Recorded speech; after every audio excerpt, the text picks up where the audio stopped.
माझं नाव संतोष पांडुरंग शेलार. मी 2024मध्ये जसं आपण इलेक्शन लावतो म्हणजे नगरपालिकेचं म्हणा किंवा कोणतंही इलेक्शन लावतो त्या पद्धतीनं मी गुप्त मतदान घेऊन निवडून आलेलो. आता माझी लोकनियुक्त अध्यक्ष कुठल्या संघटनेचा? सुपर कॉर्पोरेशन कामगार संघटनेचा मी अध्यक्ष होतो 2025पर्यंत.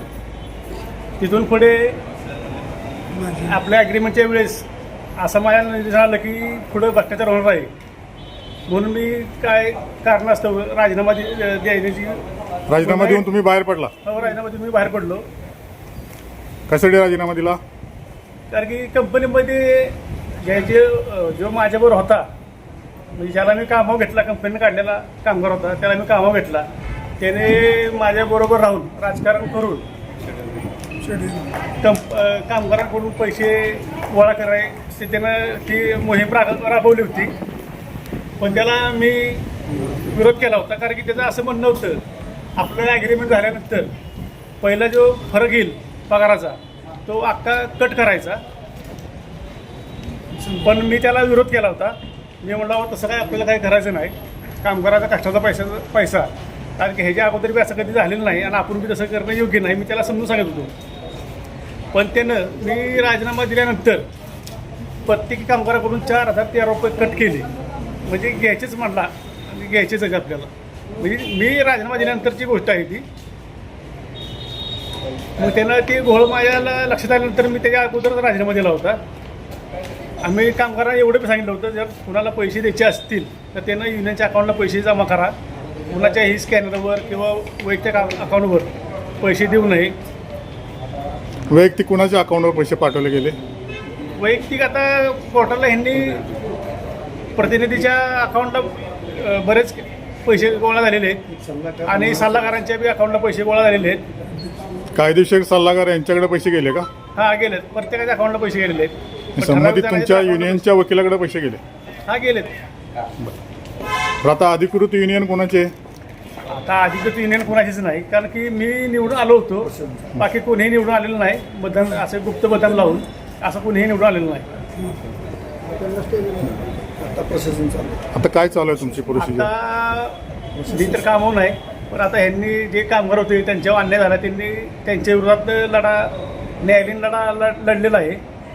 ती काय त्यांचा हायकोर्टात हितावी कामगार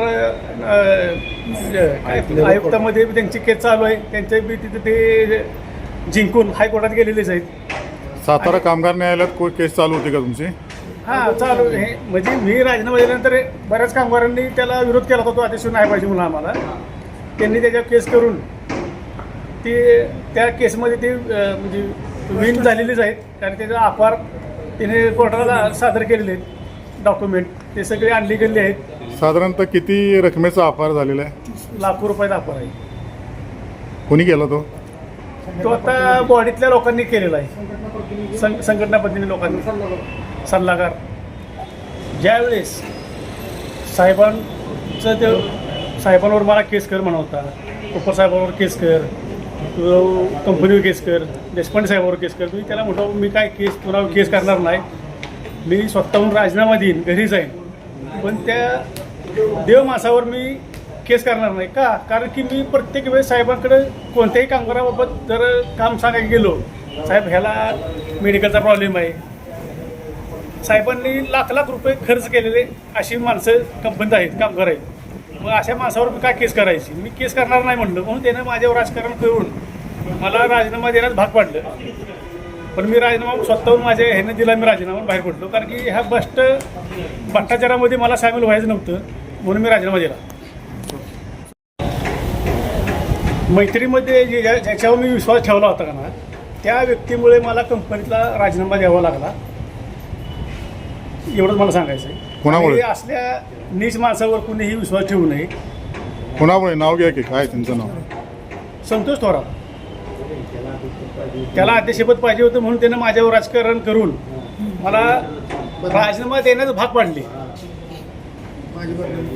माझी बदनामी केली. 12 लाख रुपये घेतले हा माझ्यावर आरोप केला. मी आत्ता बी सांगतो सगळ्यांसमोर, मी आत्ता माझं बँक स्टेटमेंट देतो, अकाउंट नंबर देतो. माझ्या अकाउंटला 12 लाख रुपये आहेत का फक्त बघा. 12 लाखाचा हिशोब सांगा. आणि 12 लाखाचा हिशोब मी सांगायला तयारच आहे. आणि त्यांच्या जर म्हणजे मला बोलायची दम असेल तर त्यांच्या 12 जण ज्या युनियनमधील प्रतिनिधींचे मला आपल्या ह्याला कंपनीला जे आत्ता ज्यांनी संघर्ष केला आहे त्यांना त्यांची 9 जणांची अकाउंट नंबर द्यावी, म्हणजे कळेल 12 लाख रुपये कोणी घेतले. 12 लाखाचा हिशोब स्वतः